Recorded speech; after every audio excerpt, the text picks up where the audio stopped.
This girl I knew tried to get me arrested right alongside her, and I got banned from every IKEA. Basically, we were 15. We were little alcoholics, and it was Halloween evening. We had been invited to a house party, so we were like, we should bring some alcohol and make this the best party ever. Obviously, we're both underage. Obviously, we both have no money. So obviously, we were going to steal it. So we were in Croydon, and we got the tram to Valley Park. There is a Sainsbury's and an IKEA. So we went to Sainsbury's. We got like 4 bottles from there. As we're walking back to the tram stop, my friend convinces me that we should get more alcohol. I'm going to call her Nikki. Nikki convinces me we need more alcohol. To be fair to Nikki, it didn't take much convincing. We go back to walk to Sainsbury's, but Nikki is talking about how bait it will be. We've left and then we're coming back in. It's so bait. Where are we going to put the alcohol while we're trying to steal more? And then we end up outside IKEA. Now, IKEA is a furniture place. We all know that. However, at the entrance of this IKEA, there was loads of wine. They were stocking wine. I don't know if it was for Halloween or for Christmas. There was like 300 bottles of wine at the entrance. As soon as you walk through the automatic doors,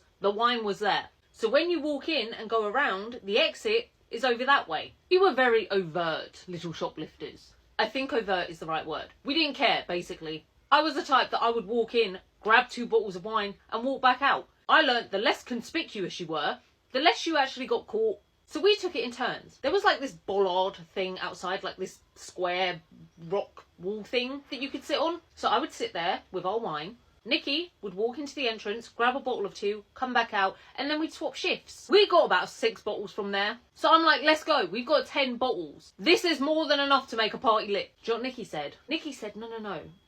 Let's get 2 more. Let's get 2 more bottles. 12 is the number.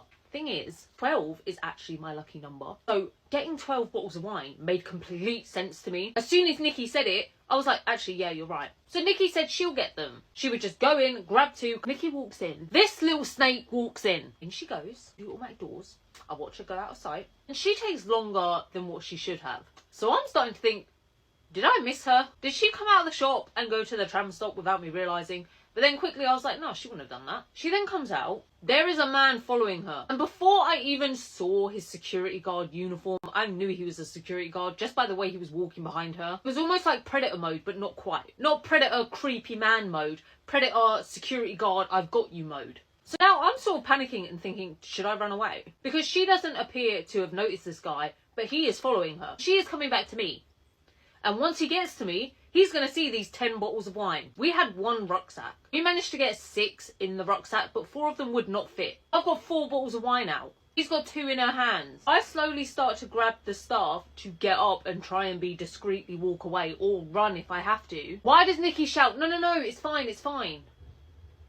What? When she gets to me, the security guard stops by us as well. Basically, what had happened, Nikki got caught, decided rather than just taking the blame and getting in trouble for these 2 bottles of wine, she decided to be like, no, but it's not just me though. It's not just me though. My friend's outside. So we then get dragged into IKEA. Well, I say dragged. He didn't actually drag us. Like, we went willingly. There was no way I was going to be able to run away from him. He would have caught me like that. Taken back into IKEA to the back room. I have to stand, so she has to do it as well, but I don't care about her. I have to stand, there's like a security camera on the ceiling. I have to stand and look into this camera while they take a picture of me to ban me from there forever. And then they went through, because there were 3 security guards with us by this point. Once we were in the room, there were 3 security guards there. Then the security guards are going through the rucksack and pulling out the bottles of wine. They're like, where did these ones come from? They've put aside the Sainsbury's bottles, and they were like, these aren't from IKEA. So I was like, oh, we bought those. I said that before Nikki had a chance to be like, oh, we stole those too. The security guard was like, no, you didn't. I know you didn't buy those. You probably stole them. And I was like, prove it. They had to let us go with those bottles of wine because they didn't belong to IKEA.